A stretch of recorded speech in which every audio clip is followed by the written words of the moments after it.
una disolución formal superior. Dice que renuncia por inexistencia de cofrades para el mantenimiento de la ermita. Hace dejación de su oficio ante notario, deposita el libro de la cofradía en el archivo del ayuntamiento y se acabó. Y al mismo tiempo que, bueno, como en esos mismos años que está sufriendo esto, otra ermita con cofradía, la de San Jorge, tiene serios problemas para aguantar su ermita también. La verdad es que era una ermita que estaba en propiedad del ayuntamiento y que era quien estaba arreglando continuamente, parece que en otras cuentas del ayuntamiento, año tras año, arreglando el camino, el portillón, mejoras en la propia ermita, y sin embargo, en 1796 ya se habla de una ermita caída llamada San Jorge.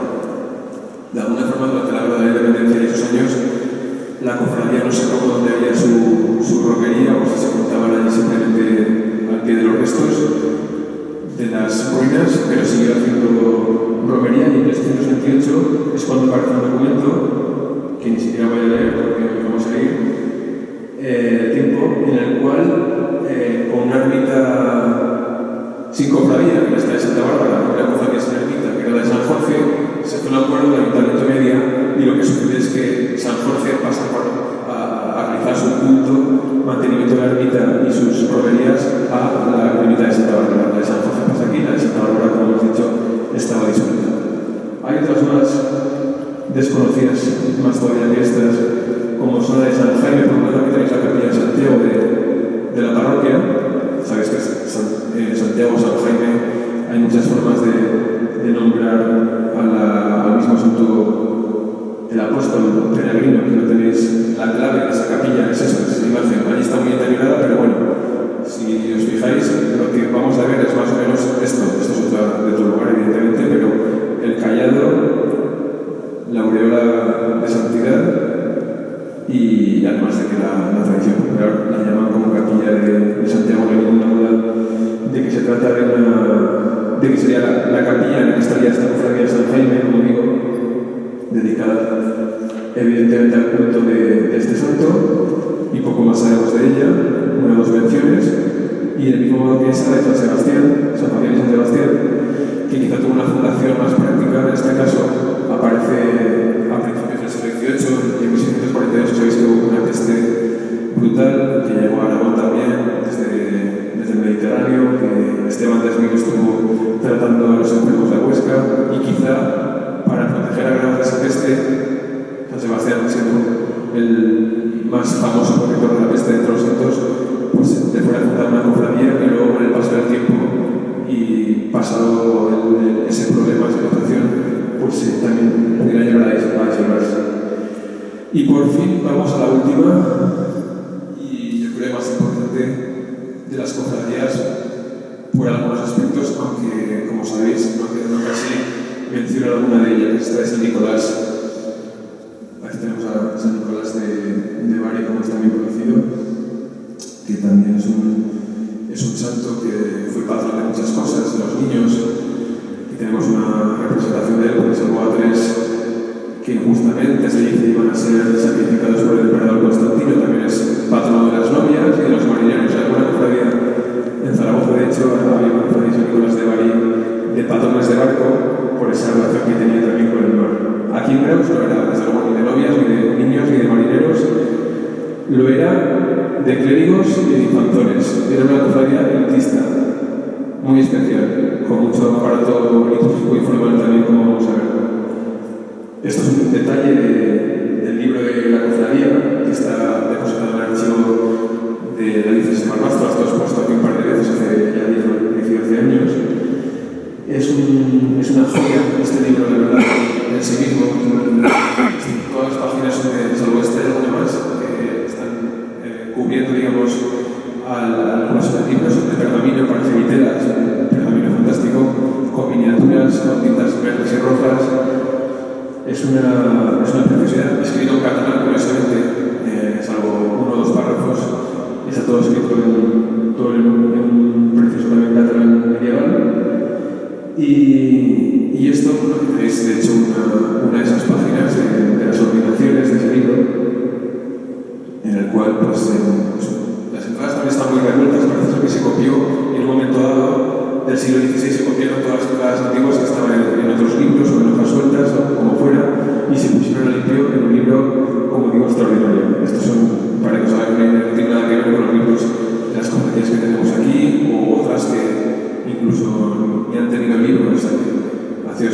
solo el libro en sí era algo realmente fantástico, puesto que el pergamino en la cara, las tintas, este tipo de letra no se ve en ningún otro. Ya habéis visto otra de San Crispín en el protocolo notarial, pero bueno, esa era la letra habitual del momento. Esto lo ha hecho un clérigo seguramente, no tiene otra. No hay ninguna duda sobre eso. Empiezan en 1365 las entradas que aparecen históricos sobre la cofradía. Estamos hablando de mediados del siglo XIV, seguramente empezó antes, pero bueno, es el momento en el que aparecen por primera vez los documentos, antes de lo que hemos dicho para Santo Cristo y para San Antonio. Vienen, pues, como hemos dicho con los demás, combinaciones muy precisas de muchas cosas que además se van corrigiendo a medida que pasan los años, porque hay cosas que tienen que mejorarse y se vuelven a reescribir de otra forma, a replantear. Que tuvo y que se fundó en la iglesia de San Miguel, aunque vemos también capítulos celebrados en la Peña. Parece que incluso a lo mejor pudo tener capillas en ambas iglesias, seguramente por lo que hemos dicho que era cofradía de clérigos, y gran parte de los clérigos de Granada estaban dentro de la cofradía, de forma que el poder eclesiástico local que tenía era increíble. Y dentro de San Miguel, por lo que se deduce, se cuenta, se explica, se situó en el lado de la epístola, donde hemos visto antes que está la del Rosario actualmente, al lado derecho de la iglesia, entrando desde los pies, y en el lado donde rezaban los hombres, en el lado preeminente de la iglesia. La de Santo Cristo, que llegó más tarde, tuvo que ponerse al otro lado donde rezaban las mujeres. En todo caso, en el crucero, pero al otro lado. Esta de San Nicolás es la que ocupó ese primer espacio simplemente por esa condición de llegar primero y encima tener ese carácter eclesiástico que le hizo tan importante. Además, en esa capilla se cuenta varias veces cómo se celebraban capítulos de los monjes. Del capítulo de las iglesias, sabéis que las parroquiales de aquel momento eran San Miguel y la Peña, las dos, conjuntamente, algo que también es muy extraño. Pues entre las dos, y todos los clérigos que formaban, 15 y 18 sacerdotes y clérigos, hacían capítulo dentro de la capilla, lo cual nos da la idea de que no es una capilla románica o del tamaño de las románicas que tenemos atrás, sino que sería una capilla más grande, también se de enterramientos, y luego se prohibieron sobre el altar, que además tenemos incluso la cita de consagración en 1438, este lo es. Pero pues esta foto que es de nuestra iglesia, para que os hagáis idea de cuál puede ser un poco la imaginería. Desde luego, visto el libro, visto el poder que tuvo, visto todo el poder financiero también, tuvo que ser un retablo y altar lujoso, encargado a buenos maestros y con una gran imaginería, quizá algo así, pero desde luego de eso no ha quedado ni rastro. Tenemos además menciones de que ahí mismo estuvo el altar de San Esteban, luego de San Esteban y San Nicolás, luego San Esteban y Santa Lucía. Este es el altar que quedó de Santa Lucía justo antes de la Guerra Civil, fotografiado 20 años antes de la Guerra Civil. Pero lo que veis aquí de Santa Lucía, lo que vemos son las tablas de San Benito y San Victoria, las escenas de Cristo que conocemos, y que no hay imágenes relativas ni a San Esteban ni a San Nicolás. Todo esto se perdió antes en algún otro momento. La casa la tendría también en el barrio alto, seguramente en la calle anterior, en el distrito religioso de Graus, y la casa era muy importante en este caso de la cofradía de Nicolás. El seti, que llaman de la cofradía, y la tabla del seti, la tabla en el sitio, la tabla en la casa, y por último, muchas menciones que se libro habéis visto de los confrades de tabla. La mesa era lo que daba sentido a la cofradía. Los confrades se reunían en su casa. La iglesia era para atender a la liturgia y atender también a sus muertos, etc. Pero en la casa se reunían para compartir comida, como es normal en la mesa. De alguna forma, ahora lo desarrollo, pero con una especie de hermandad astronómica también. Tuvo mucha importancia el llantar la mesa, el reunirse en la mesa para esta cofradía, y se explica muchas veces en los propios estatutos y en el desarrollo histórico de la cofradía. Aquí tenemos otra foto de esos años, del 17 del año más. La estructura era la que hemos visto hasta ahora, un capítulo,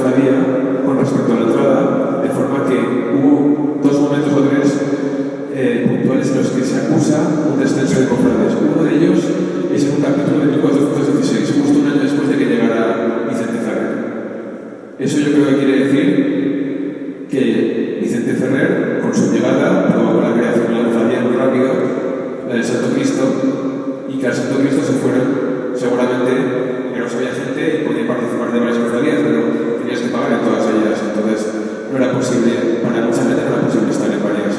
Y los infantones, que eran junto con clérigos los que formaban parte de San Nicolás, quizá alguno de ellos, seguro, se sintió atraído por el mensaje de Vicente Ferrer, se pasó a la cofradía del Santo Cristo y se denuncia en la cofradía que hay 6 o 7 bajas en los últimos meses. Y seguramente fue producto de la aparición de esa cofradía, lo cual es la única pista, yo creo, realmente palpable de que, y no veis que ya ves que no es mucho, de que el Santo Cristo se conformó nada más llegar Vicente Ferrer.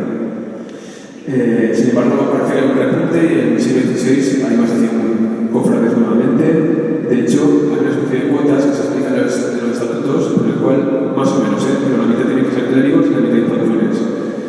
Y como decía, entre los clérigos están el prior y el capítulo de monjes de las parroquias de Graus, con lo cual era como una vertiente laica que tenía ahí la comunidad eclesiástica de Graus. De hecho, hay listados que os podría leer de cofrades del siglo XVII, de Rodrigo de Villemur, por ejemplo, es uno de los cofrades de San Nicolás, para que os hagáis idea del calado de los personajes que forman parte de ella, la gente, pues aristócratas, de la baja aristocracia, los aristócratas de Graus, y los clérigos, y no solo los de Graus, porque también aparece, hay menciones al prior de Barre de Aragón, el abad de San Victoriano también tiene puesto una mesa fijo. Digamos que por ahí la importancia, la relevancia de la iglesia comarcal en esta cofradía fue total. Para acceder, aquí tenemos otra vez esta página de los estatutos. Ahí dice, esto supongo que lo podéis leer mejor, que quien quiera entrar en la cofradía en el primer epígrafe, digamos, de esas organizaciones, ahí dice que quien quiera entrar, que no use ni de carnicería, ni de zapatería, ni de ferrería, ni de tesorería. Y ahí está sobrescrito, habla de sobería, no sé qué oficio ahora mismo, pero cualquiera que lo hiciera no puede hacerlo. Y sin hacerlo no puede entrar en la cofradía. Para eso estaban las cofradías de gremios como las de Cristo y de zapateros, pero en esta no entraban. Luego, las cuotas que decía también era un requisito indispensable, y eso era una barrera también. Los campesinos, los jornaleros no podían acceder a las cuotas que esta cofradía planteaba para entrar en ella, con lo cual era, digamos, una barrera. Por supuesto, las mujeres rara vez entran, a menos que sean realmente personajes de excepción, como por ejemplo Isabel de Lille, una noble del siglo XVI, que sí que aparece en algún capítulo, pero estamos hablando de ese tipo de mujeres que serían las amas de su casa, las matriarcas, digamos, las cabezas de familia, y que además tenían sangre aristócrata. Y por último, el aparato litúrgico se hace mucho hincapié también en eso. Quien quisiera entrar en la cofradía debería saber los 7 salmos que ellos rezaban, que nos han llevado hasta hoy. No sabemos, quizás se puede comparar con otras cofradías de esta vocación, pero a día de hoy no sabemos qué 7 salmos eran, y debían vestir siempre todos sus oficios, los monjes sus cogullas y los nobles, los laicos, las sobrepellices, que no son las túnicas de las cofradías que nos han llevado hasta hoy, que era una vestimenta distinta. Evidentemente, como digo, o como decíamos al principio, esta es la cofradía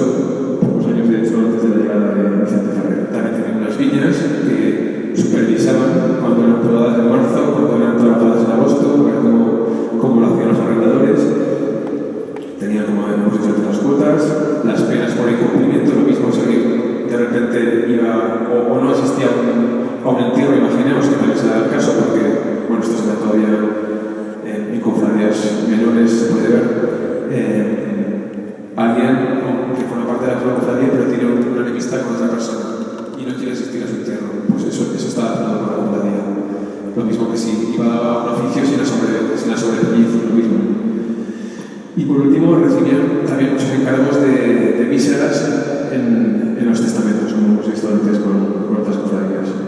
El carácter religioso, pues, desde luego, descubre una vida religiosa o práctica religiosa muy activa, con misa en el altar de Santa María los martes, misa en el altar de San Miguel los miércoles y misa en San Miguel también los jueves por la mañana.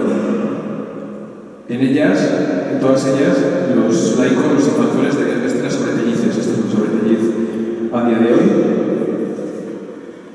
Y en las procesiones, pues también debían seguir con ellas, por lo que conocemos, esta de San Nicolás participaba de tres, la de Corpus, la de Todos Santos y la de Ramos. Lo sabemos porque lo mismo, quien no asistía a ellas estaba penalizado y debía pagar una multa. Y luego es muy importante en esta cofradía, y con esto vamos a ir terminando, el carácter asistencial. Esto es un paño mortuorio de otra cofradía. La de San Nicolás evidentemente tenía el suyo, habla del tractor, el paño de oro, imaginamos que sería algo así quizá, un paño de seda o de terciopelo, una tela de las fácilmente conseguibles entonces, difícilmente conseguibles de color negro y unos bordados en oro que por eso se le conocía por el paño de oro. En el caso de que un cofrade muriese, bueno, eso vamos a verlo a continuación con más detalle, pero en todo caso, el día del patrón, San Nicolás, 6 de diciembre, se celebraba, pues, por supuesto, una fiesta con oficio litúrgico, las vísperas también, y ese día de San Nicolás era cuando se hacía también una misa de difuntos, como todavía hacen, por ejemplo, el Santo Cristo que lo hace el día 15 de septiembre, pues San Nicolás lo hacía el mismo día de su patrón, en torno al paño, con el cual cubrían a los ataúdes de los fallecidos cuando se producía un fallecimiento, pues era el paño que acompañaba en todo momento desde la iglesia a la casa, de la casa a la iglesia, de la iglesia al cementerio, a cada uno de los cofrades muertos. Hemos dicho que hacían misas martes y miércoles. Después de esas misas, por la noche cenaban todos juntos en las casas de la cofradía, en las casas que además explica que habían sido arregladas en un momento dado a un tal Bueno de la Guarres. Y cómo llevaban allá a esa cena 3 libras de moltón de carnero con salsa los martes y vaca con mostaza y queso los miércoles. Pues he dicho que todo eso está muy especificado, no es hablar por hablar. Y de hecho, lo de la vaca, doy fe de que puede llegar a ser, o era así, porque esto que veis aquí es el libro de la carnicería de Graus, de las primeras páginas en las que sí aparece para qué se mataban los animales. Aquí abajo se dice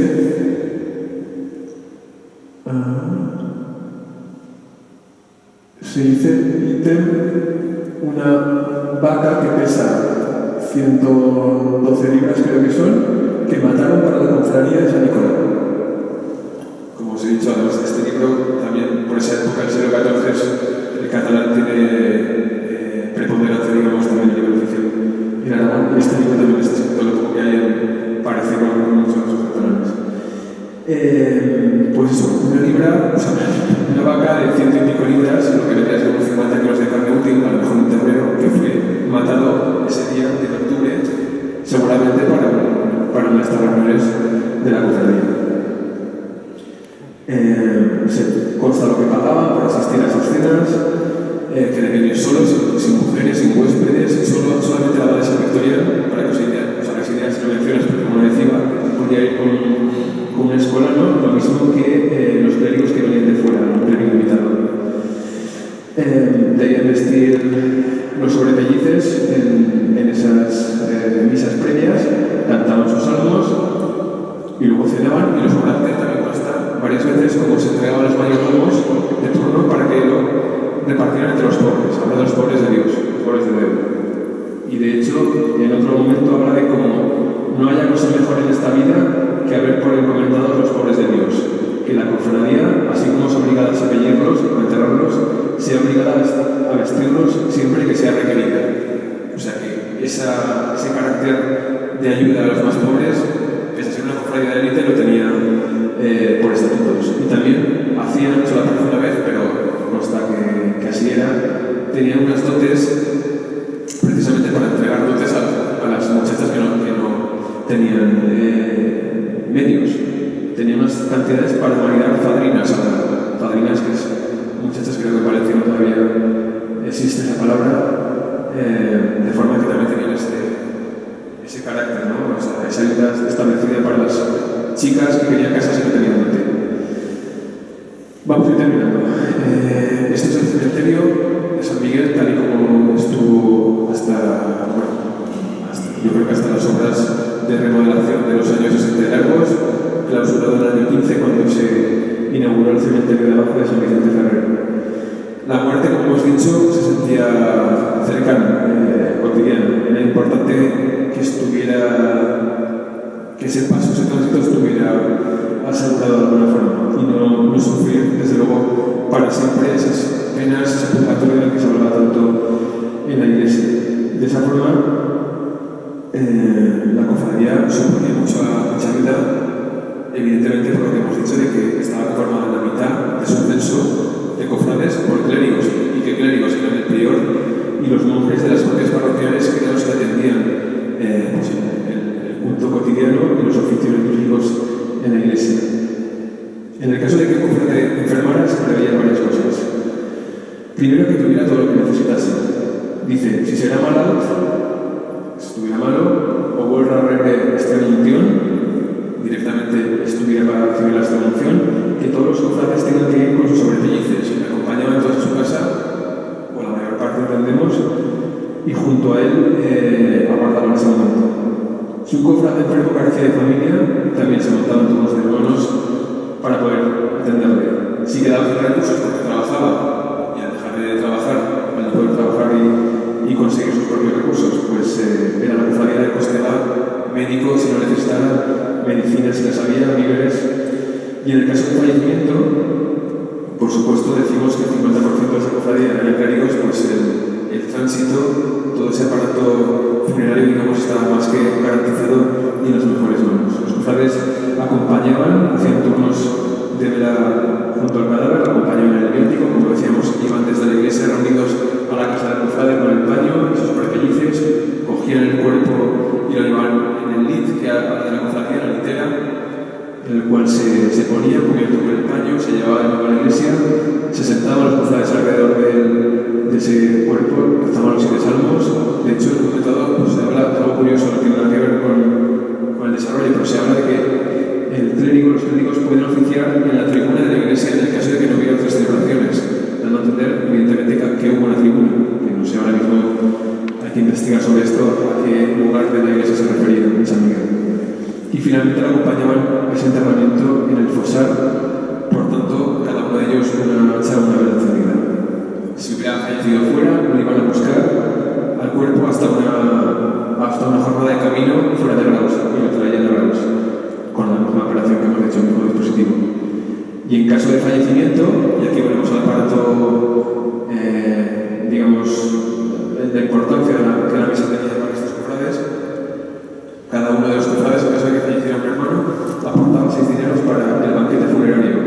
Y los fallecidos debían haber dejado 10 sueldos para ese banquete funerario.